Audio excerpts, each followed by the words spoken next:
the 30th of January 2024, and I'm glad that you've also seen the 30 days of the 366 days of what 2024 has to offer. And welcome to it with another exciting episode of the Camnet TV Breakfast Show on a Tuesday. I'm your host, Nelson Zulu. Thank you for joining us this morning. We're coming live to you via our Top Star channel, that is 106, our Go TV platform, channel 25, DSTV channel 274, not forgetting Facebook and YouTube. And you too can be part of the conversation by just simply giving in those contributions of yours where we're getting us from, and by ensuring that also you participate in one or two things that we're going to be discussing. And to get the show kick-started on a Tuesday, let's get to look at the health corner this morning and look at what the doctors do have for us.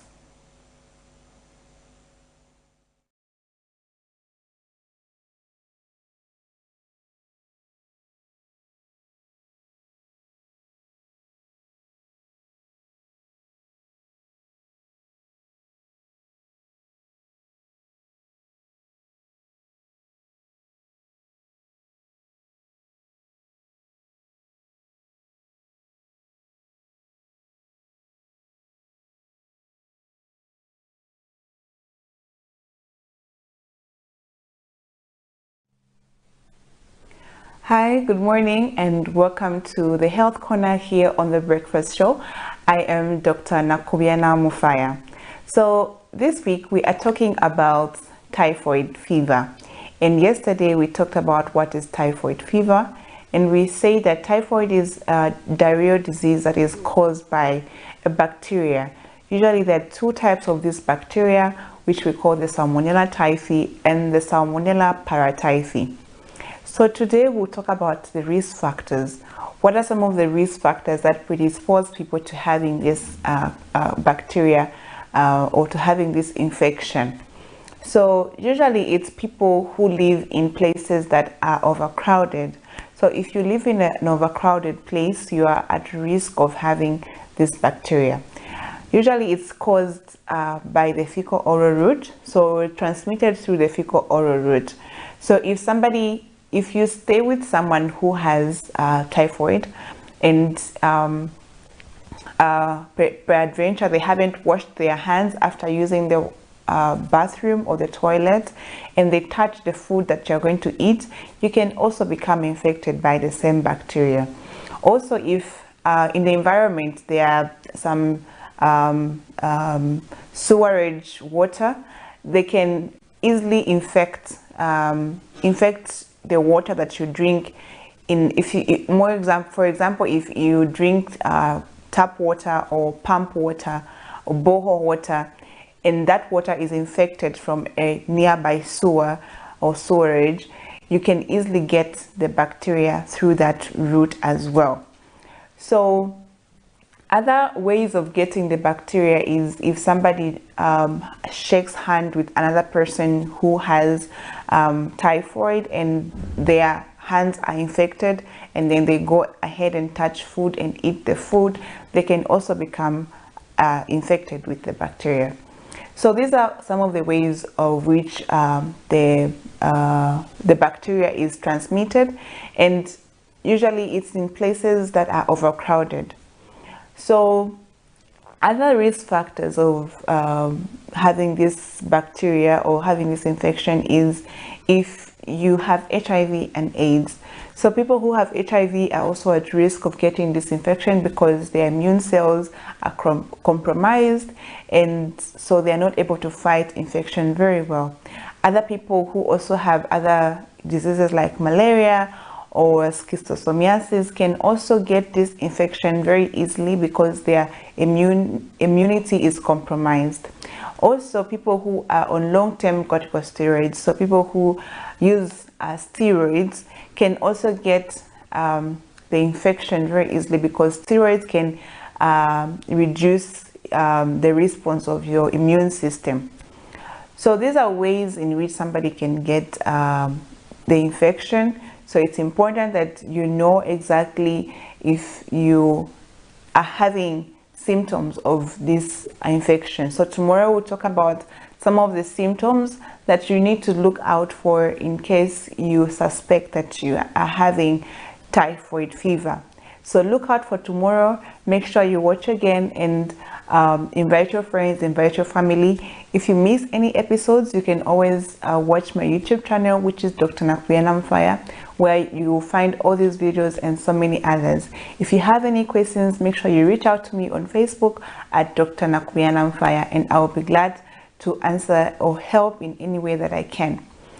I'll see you again next time. Make sure you stay blessed and stay healthy.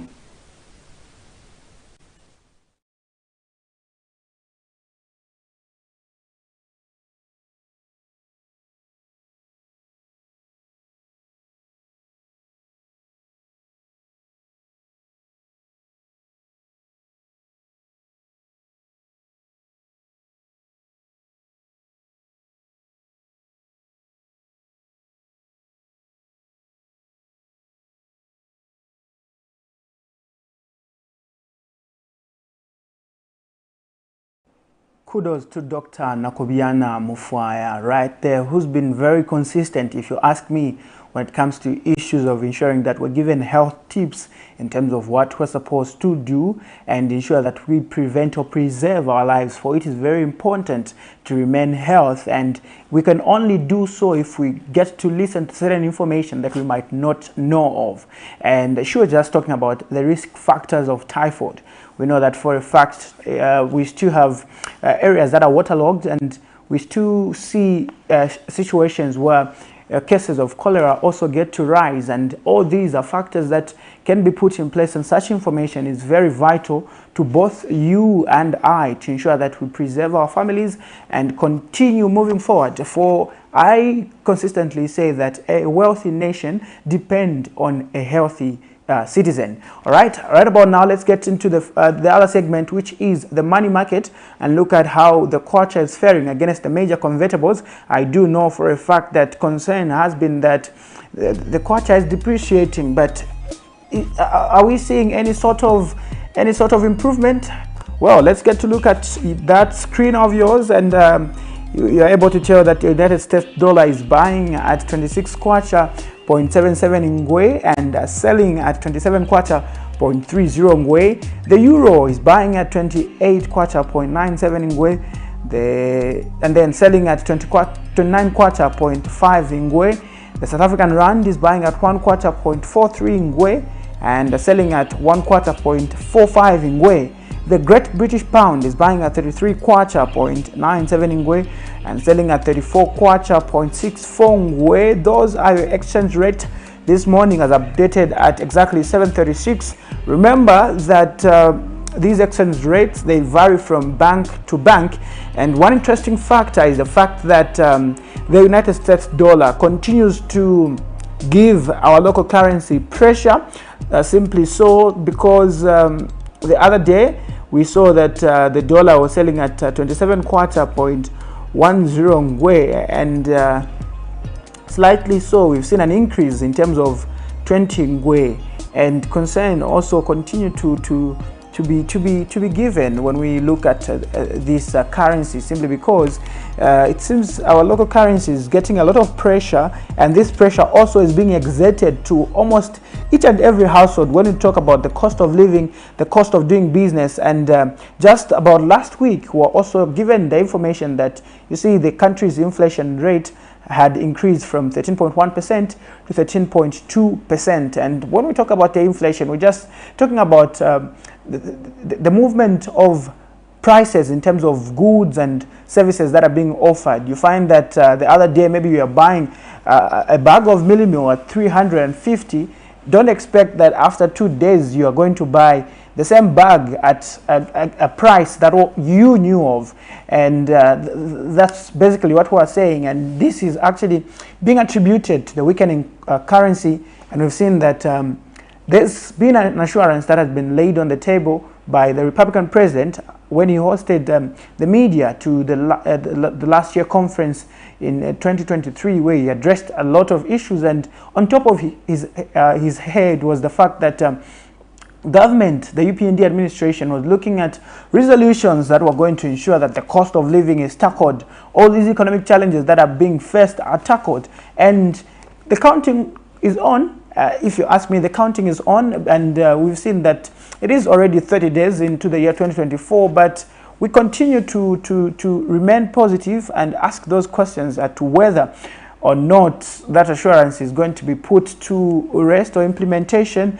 to the expectation of the majority Zambians, because I mean, Zambian will always be Zambians, and they'll continue to speak more of issues when it comes to the cost of living, because they'll normally say Muntu ni pamala. But anyway, it is the Tuesday edition of the Camnet TV Breakfast Show, wherever you're watching us from. Thank you so much. I'm your host, Nelson Zulu, and right about now, we go into our another segment, which is the Zooming Headline segments.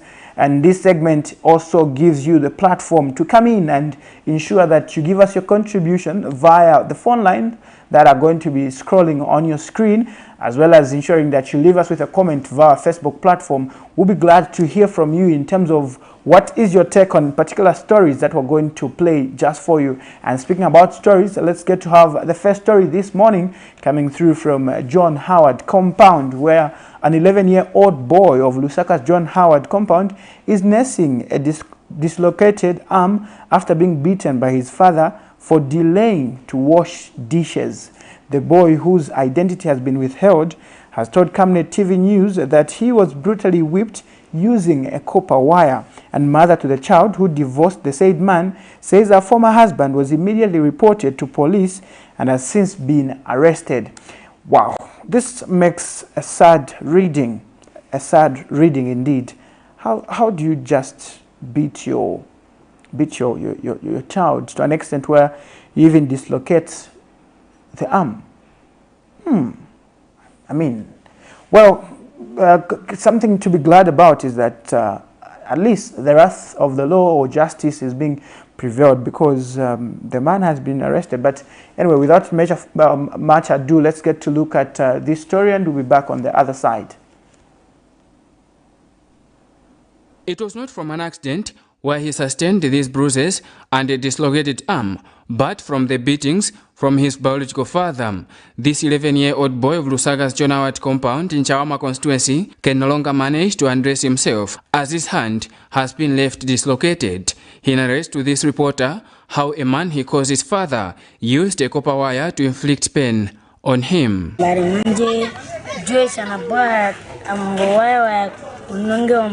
Alonga wamozi the dinde kana tinga mama to bambu foto chini donzoro nagopanzi na banari kevira pande nze ketene kondiwana tenaenda olo banyamula nane bati tyo pa police. The mother to the victim, who requested for anonymity, says the boy was in custody of his father after the couple divorced. Ni mwana wanga ankala kuli atebake. So manje natabwa be phone call ya fika banafikira kuli basistanga kandi kwenzo nkala pa test kana ka mwana kamna ka step brother kake after bafika kuja banatu bana assistanga natuma phone ati gwera kuno manje tifuna ati mwana bamumenya bamusta sort tumwe tunabwerera takwera pachawa mambiri taenda pa Donald police bana bagwire baja tebake bali mu cell step brother kake kesana bwana wanu maneighbors bamini banana mpeleka upatani pa police ndika leo tabana bwira nabo so anabwira babwa chita tiene nsani manyama mwana wa mumenya no vimba tupiozi atina kwandena ngakandi utamburu ndi panena tumira yo sister wanga kuna tendisa bwira timani chati ndimwe ndinaendera tunapeza maneighbors bali kulu manje bakirako na wa step father wake na baby pani kujadati wake baby kwa tatu nzanata yo. Meanwhile, human rights activist Wesley Mianda has advised couples to always dialogue as a way of resolving their differences, as opposed to divorcing, as it has proved to have a huge impact on the well-being of children. I would like to observe that there are so many divorce cases that are happening in this country where people are getting divorced. And you know, the end result is this kind of suffering of the little ones. Now, the problem that we have, or the issues that come with such kind of things, is street kids. That's where you find a lot of people a lot of children that are in the street as street kids. Why? Because the care from the parents is not there. Yes, we understand the fact that, you know, sometimes children misbehave, but, you know, when it comes to discipline, you don't go to the extent of, you know, wanting to kill the child. By broadcast time, police spokesperson Ray Hamonga was yet to confirm the arrest of the suspect. Vincent Piri for Camnet TV News, Lusaka. Quite sad there, if you ask me, but you too can give us your contribution, your take on that particular story coming through from all the way in Lusaka John Howard area, while an 11 boy to be beaten by the father and dislocating the arm simply because he delayed to wash the dishes. No. Honestly, I think for me, my take would be, there's a lot that needs to be done, because delaying to wash the dishes, yes, that could be a challenge in one way or the other, but look, this boy didn't refuse to wash the dishes, just he delayed. So why should he be subjected to such a situation, to such a scenario? I mean, it's not making a lot of sense. And this is the person that he caused the father. Wow. Okay, hopefully the police get to do their job, just like we've been notified that the man in question is behind bars, and we hope to follow through how the case is going to be unfolded, and we can only wish that everything goes well, because hey, I feel pity. I feel sorry for the boy. 11 years. Too young. But let's move on and get to look also at two stories of similar nature, with the first one being Kamala Ward 5 Councillor Mainda Smata condemning the decision by the Lusaka Water and Sanitation Company to embark on a massive water disconnection exercise. The civic leader says, despite the genuine claims made by the water utility to the effect that it is facing operational challenges due to reduced revenue, disconnecting water supply with cholera still prevalent is a recipe for humanitarian disaster and would inevitably lead to a serious resurgence in cases and deaths being recorded.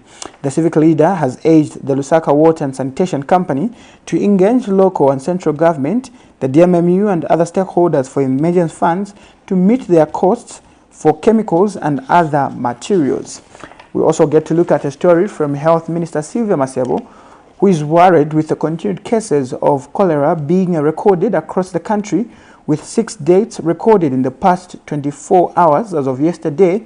Speaking during the daily cholera update, Ms. Masebo says Lusaka recorded 216 cases, with Copperbelt recording 12, 38 in the Central Province, 24 in Southern, 4 in Eastern, and 1 in Northwestern Province.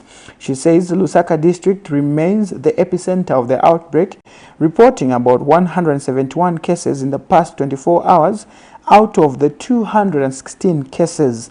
She says 49 were from Kanyama constituency, 39 from Matero, 31 from Monali, 22 from Chawama, 18 from Mandevu, and 4 from Lusaka Central. Ms. Masebo discloses that 10 lives have been lost within the past 24 hours countrywide, and this actually has been quite an issue that is so pressing, and it requires the agency it deserves from all the stakeholders, regardless of being an ordinary citizen, regardless of not being part of the wheels of power. You just need to do one or two things just to ensure that we have a lot of hygiene and sanitation standards that are being practiced within our communities. Yes, I know there's some areas where, simply because of the outbreak, we've seen the price for chlorine being actually upscaled or rising from maybe 10 kwacha to somewhere 15, 25, and others are saying we can't afford. But also we've seen measures from government being put in place where this distribution is being conducted, but also issue of concern would be, let's go the traditional way of just boiling water and ensuring that we also keep our surroundings very clean, because cholera is a preventable disease. All we just need to do is follow the preventive measures. But let's get to look at those two stories and we shall forge ahead on the other end. But remember, you can give us that contribution by simply calling in the numbers on your screen, by simply utilizing our Facebook platform, and we'll be glad to hear from you. As Kamwala Ward Council, I would like to say that we are very much against this disconnection of water which is being planned by Lusaka Water and Sewerage Company, especially noticing that we are in the middle of fighting a cholera crisis. I think whatever operational challenges that Lusaka Water and Sewerage Company have, they must be able to get in touch with the local government or central government for support for them to meet their day-to-day operational costs. Otherwise, they cannot start disconnecting people from water, when we know to say that cholera is very much a disease that is driven by lack of hygiene.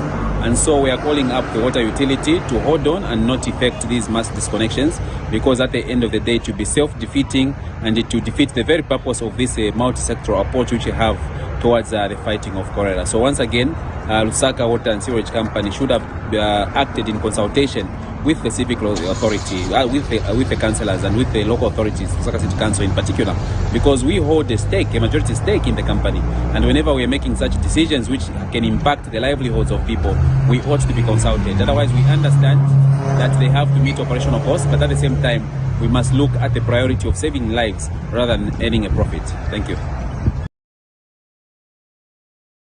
I also want to thank the communities in the hotspots, namely Matero constituency, Mandevu, Kanyama, and Chawama, for coming out to support government in our efforts to rid our communities and indeed our markets and also our general communities better than we found them, by them joining in the cleaning and also encouraging obedience of the rules that have been set by the health authorities. I also want to make an earnest appeal to members of the press to help us in this campaign. This issue is no longer a Ministry of Health issue. This is a national issue. And therefore, it will not do when members of the press, who are supposed to be the informers, begin to take a line which basically is inciting the people out there not to obey the instructions we are giving as health authorities, and to begin to hide behind what you call consultations. Let me make this point clear. When there's an outbreak of a disease, we do not consult. As health authorities, we are supposed, in fact, just to move and close any facility or indeed any place that can cause death to the communities. So stop misleading the public. Help us. Help yourselves. Health Minister right there, Sylvia Musebo, giving an update as of yesterday in terms of the cholera situation in the country. And we know for a fact that a number of places have also been shut down, inclusive nightclubs, markets, as well as some bus stations. Also, we had such information where some bus stations were being told to be on hold, not to operate, and then conduct some cleanings, and then once that is done, they can also resume with their business operations. But it is very important that we adhere to the set guidelines that have been put across in, I feel, almost each and every platform. You'll find such information. Go to social media, go to TV like Camnet TV and any other TV stations. You'll find that information is well all over, and for you, it's just a matter of choosing what exactly you really need or what really works out for you. Just like the minister did indicate that it's no longer a Ministry of Health issue, but it is a national issue. By the fact that by virtue of it being a national issue, it means that you and I also need to ensure that we up our game in terms of ensuring that we find ourselves in a very hygiene as well as a place that has got full of high sanitation levels that are being observed. But also, let's get to move on in terms of the stories that were zooming in this morning, where the Zambia National Union of Teachers, ZANUT, has called on government through the Ministry of Education to create a system that will focus on teacher upgrade even before recruitments. Union Director of Public Relations Godwin Maseka says it is unfortunate that despite efforts made by some teachers to upgrade their qualification, lack of motivation still remains a challenge. Mr. Maseka proposes that coming up with a system to avert the challenge of teacher promotion is key to motivate the educators and improve the country's education system. We also get to look at a story where the Zambia Agency for Persons with Disabilities, ZAPID, has advised persons with disabilities who've been employed into the teaching service to serve the country diligently. Speaking in an interview, Relations Officer Rachel Chako says those who have been recruited in the just ended teacher recruitment exercise have an opportunity to open the way for their friends through their service and attitude towards work. On Friday, 26th January 2024, government released 7,000 successful candidates who applied for teaching service jobs in 2023, of whom 451 persons living with disabilities were selected. We get to look at those two stories and we'll be back on the other side. Upgrade is quite painful because teachers actually get loans to ensure that they upgrade themselves. We must appreciate that upgrade is not intended for teacher to go and cry for them to be given an increment. Upgrade is an added advantage because the teachers go to upskill themselves. When they upskill themselves, we are saying that the quality of teaching is actually expected to improve. But what is the narrative is that majority of our teachers who completed some time back have got their papers are still in its lower salaries scales, and therefore we appeal to the government that if we can follow these things to the latter. For instance, every time we are going to make recruitment, is it feasible that we do internal upgrade to leave gaps or spaces for who to be recruited teachers, so that simultaneously we are addressing two things: those that we are recruiting and those that are already in the system who have pushed themselves up, so that there is that balance that is being undertaken.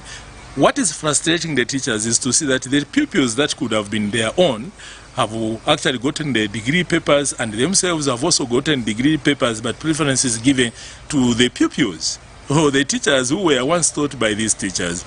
And such anxieties are causing a little bit of some frustration in the system. So let us also look at those that have completed. We appeal to the Ministry of Finance to consider finding resources to ensure that we do away with the issues of upgrade once and for all. And thereafter, the Ministry of Education in general also needs to put up measures in terms of how we can do upgrades, so that these upgrades are not done haphazardly. There should be a system which should be put in place to ensure that we can equally manage those that graduate, because the system is speaking to how many are upgrading, how many are expected to upgrade, so that no one is left behind. Otherwise, as long as we are going to have haphazard way of upgrading, we are going to have numbers swelling every day and making people getting frustrated. The announcement that over 400 teachers with disabilities have been employed, recruited in the just ended teacher recruitment exercise. We're actually happy, and we're here to commend government for this gesture. This is showing commitment towards the inclusive recruitment process. So very happy, and what we can say is continue with the same. And we need to age the persons with disabilities or the teachers with disabilities that have been recruited to say, go there and represent us well. This will be an example, and this is what will make even more persons with disabilities get such opportunities like this one. For those that have been left out, we are saying bring your papers to the PID HQ, so that for future recruitments we can make submissions. Then also we wish to appeal to the Teaching Service Commission to makes the PIT part of the panel during the recruitment exercise so that our people are well represented. Zanut there, as well as Zapid, giving the insight when it comes to the teacher recruitment that we just saw being concluded, where in 2023 government was supposed to recruit about 4,500 teachers, but later on were given information that no, look, we've increased the number that are supposed to be recruited, and the number shot to 7,221 teachers that were recruited as of this year. And we also saw concern from teacher unions, or some who claim to say we still have a lot to do in terms of recruitment, because we saw about 69,000 plus teachers applying for this job, and only 7,221 were picked. And it shows you in terms of issues relating to employment in the country, and also the need to also keep on ensuring that the education sector is one that is looked at, fully understanding that there is a sustainable development goal number 4 that focus on access to quality education by 2030, and for us to ensure that we meet that target, that is part of the UN, and Zambia is a signatory to the UN.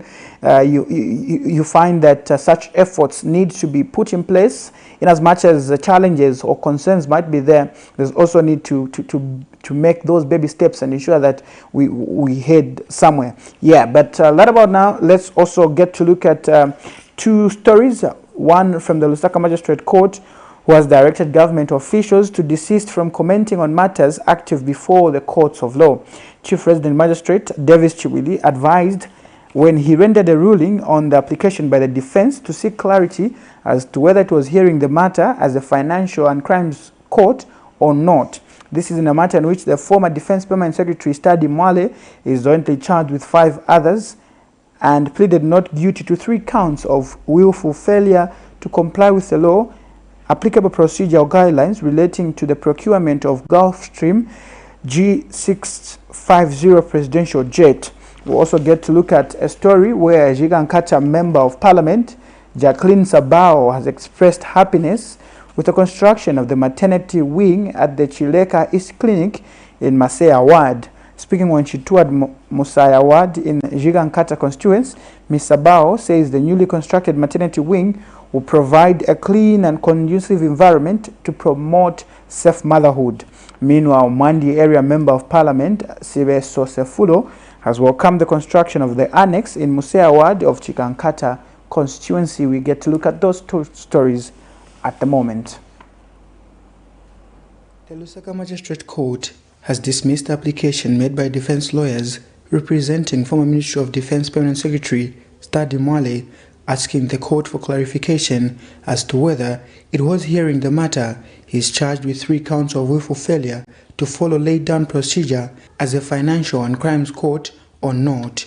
The defense lawyers also asked the court to determine whether the accused persons would be guaranteed a fair trial when President Hakainde Hichilema had spoken about the presidential jet as having been bought at an inflated price when addressing members of the judiciary and executive in Livingstone in 2022. However, Lusaka Chief Resident Magistrate Davis Chiwili dismissed the application on grounds that it had no merit and was frivolous. In this matter, Mr. Mwale and his 5 co-accused applied to have their matter taken to the High Court, citing what they described as prejudicial comments on their matter made by both President Hakainde Hichilema during the judicial conference held in Livingstone on November 29, 2022, and Minister of Defense Ambrose Lufuma at separate events. But rendering his ruling, Lusaka Resident Magistrate Davis Chiwili indicated that in both cases, the applicant's argument claiming that the head of state comments amounted to instructions or directions at the judiciary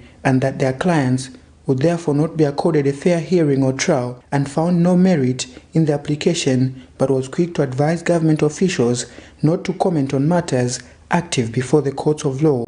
The former permanent secretary is jointly charged with Isabel Chinji, Mike Ombewe, Evaristo Sakala, Frank Sinyangwe, and Dr. John Piri, facing 3 counts of willful failure to comply with the law in relation to the procurement of a G650 Gulfstream presidential jet involving more than $573.9 million US. The matter continues on 7 February 2024.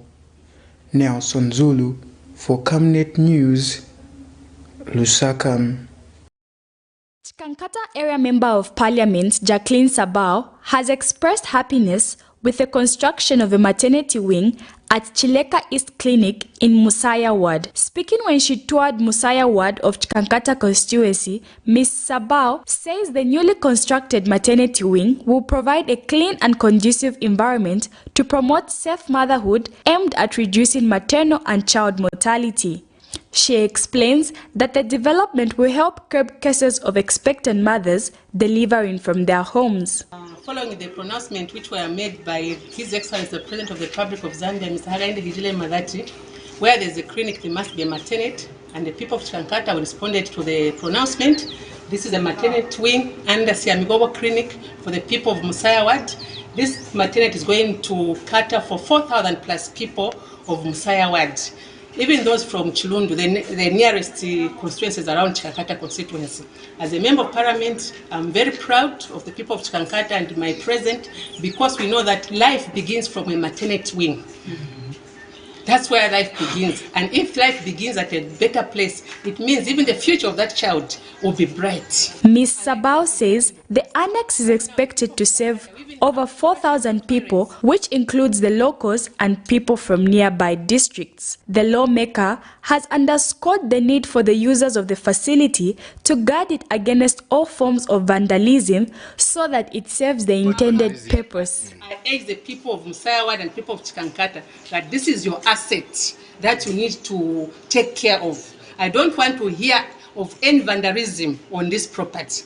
This is a government property, this is our own property, this is our own money, because CDF is taxpayers' money, which all of us we pay. As long as you buy something every day, you pay tax to the government. So we own this property, it's ours.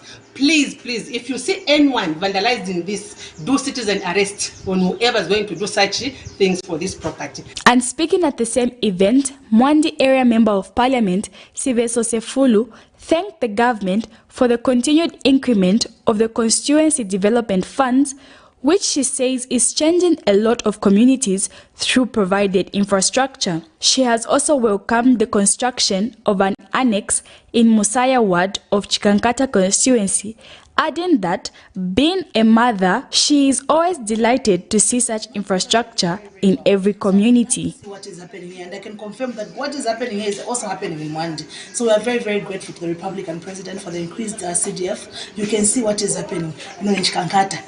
Electricity, flushable toilets. As a mother myself, who has passed through that channel, of bringing life, I'm very, very excited. I'm very, very happy. And what we can encourage the people is to take care of their property. This is your property. Make sure that it's taken care of so that it can save generations and generations to come. Cherish Sibote, reporting for Camnet News. Two interesting stories coming through from one from Chikankata, that is a constituency in Southern Province, as well as a story from the courts of law within Lusaka, where we're seeing former Defense Permanent Secretary Stadi Mwale having a court appearance at the Lusaka Magistrate, simply so on relations to the procurement of the Gulfstream presidential jet, which has been a bit of a controversial topic, if you ask me. And at some point, Mr. Mwale was arrested on grounds that the procurement of this jet was actually through corrupt means. But we hope to see how that case is going to unfold, just like the Chief Resident Magistrate did advise yesterday. I think the call is on everyone. So long as you are a stakeholder, a citizen, you are advised to ensure that you don't comment on issues that are very active before the courts of law, because to some extent that would culminate into being contempt of court. Also saw a story from Chikankata in terms of the construction of a maternity annex. I've seen also concerns within different parts of the country where residents are just going to give insight in terms of the need to have these facilities within the locality, within a proximal distance, or maybe within proximity, within a minimal distance that people are able to achieve without much difficulties.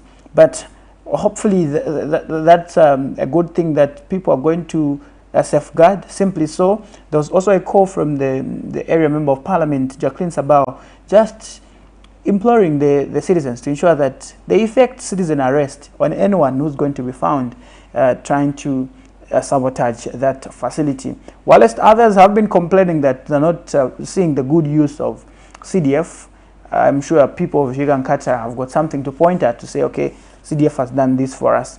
But that's a conversation we can have on another day. That's a conversation we can have another day, because I know issues relating to CDF is a complex issue altogether, because we've had reports where others are going to complain to say we've seen development in Eastern Province, we've seen CDF work in Chibombo, we've seen CDF work in rural parts of the country, but what is going wrong with urban areas such as Lusaka? Is it that our local leaders are not actually utilizing these funds? But we'll be able to see from also the Ministry of Local Government, because we know for a fact that there was a performance appraisal, so to say, that was employed, or that was initiated by the ministry to ensure that they rate local authorities in terms of how they're utilizing the CDF, and also take action against those that are underutilizing the funds despite them being released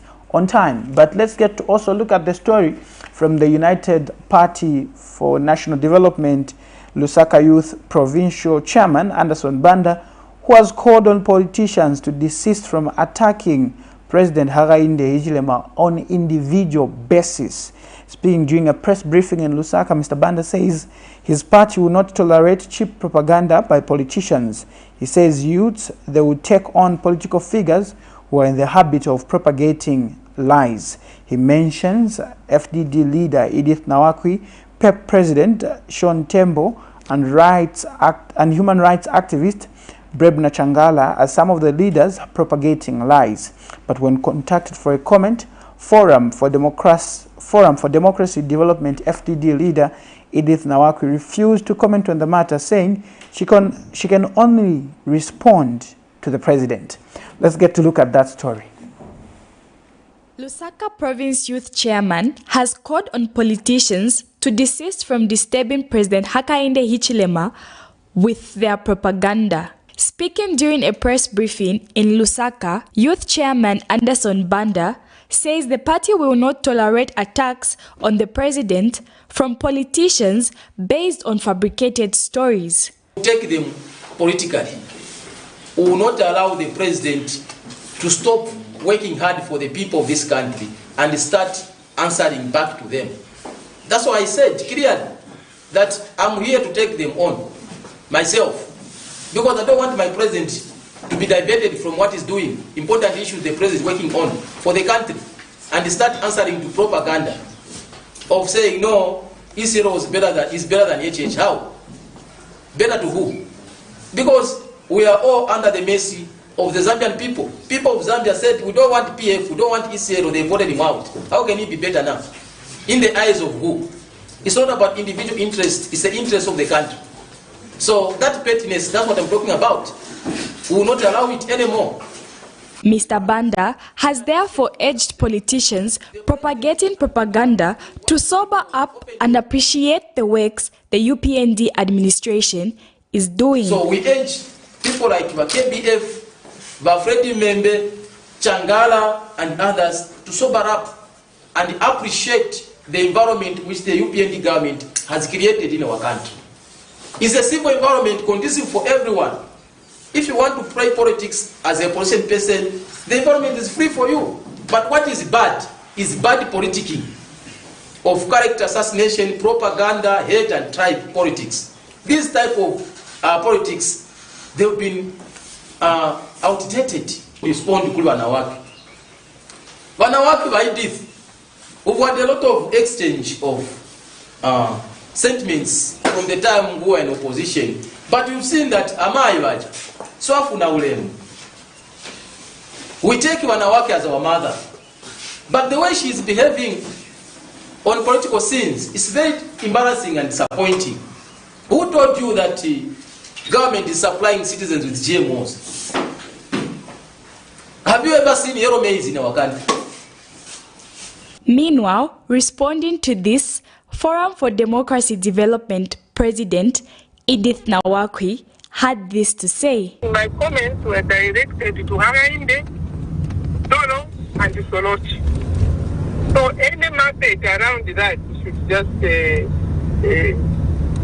go and public somewhere else.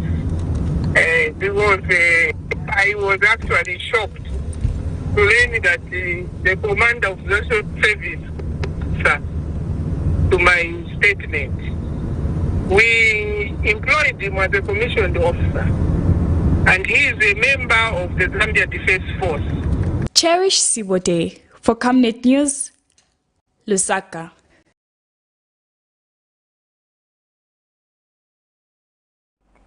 Story there coming through from the UPND National Youth Chairman, Mr. Anderson Banda, who is saying that taking on all the opposition political players that are actually giving the president a tough time, because the president is more concentrated on ensuring that he delivers to the desire of the Zambian people. But even as we get to wrap up the show, let's get to look at some of the interesting results that are coming through from the AFCON for 2023 that's being played in Ivory Coast. And so to say, I would say it is a story of rising from the ashes to glory.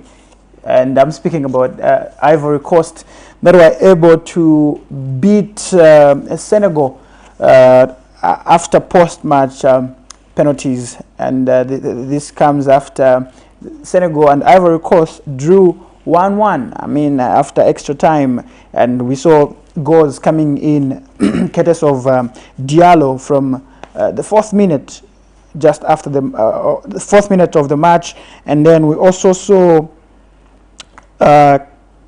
Kessie capitalizing in the 86th minute via a penalty, and then that ended in a 1-1, and then went to extra time, ended in 1-1, and then we went to penalties now, where it was a sad story for the defending champions, Senegal, because I think for me they had a very interesting encounter. You can imagine winning all the group games, and everyone was, I think, optimistic that they're going to defend the trophy. But hey, that's not the situation. That's not the situation, and I can safely confirm also that Cape Verde also got the best out of Mauritania with a 1-0 win. And interestingly so is that Cape Verde won this game in the 88th minute via a penalty, and Mendes was able to ensure that he scores without much difficulties now. And so interesting is that we get to look forward to how the quarterfinals are going to be, because we know that Nigeria and Angola are facing in the quarterfinals, and DR Congo will be facing Guinea. We await who Cape Verde is going to be facing, for we know today we are likely to also have 2 matches coming through from Mali, who are facing Burkina Faso, Morocco, and South Africa.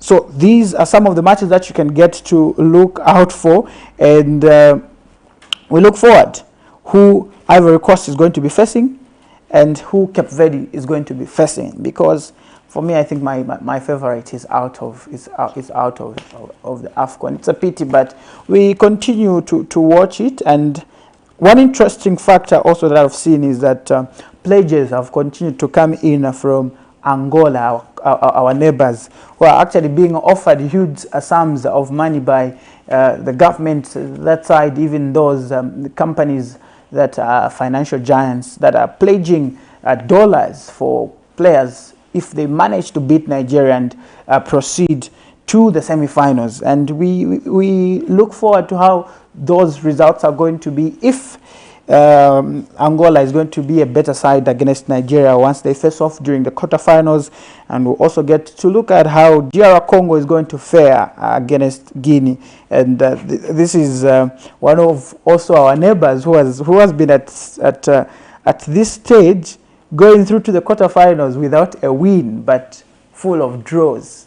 You see how lucky it can be, eh? Yeah, they've been a lucky side, but all to say, I think one factor that can be pointed out in as far as the 2023 AFCON is concerned is the fact that there's no underdog. There's no underdog indeed, and we've seen that Ivory Coast is in the quarterfinals after praying so hard and also doing a lot of mathematics for them to find them for themselves to find themselves in the round of 16 and now in the round of 8. And this is where we have to call it today. Thank you so much for being part of the broadcast and having breakfast with us on Camnet TV on a Tuesday, the 30th of January 2024. I've been your host, Nelson Zulu. Do look forward to other exciting programs, and remember that Camnet TV is not just another channel. Bye-bye for now.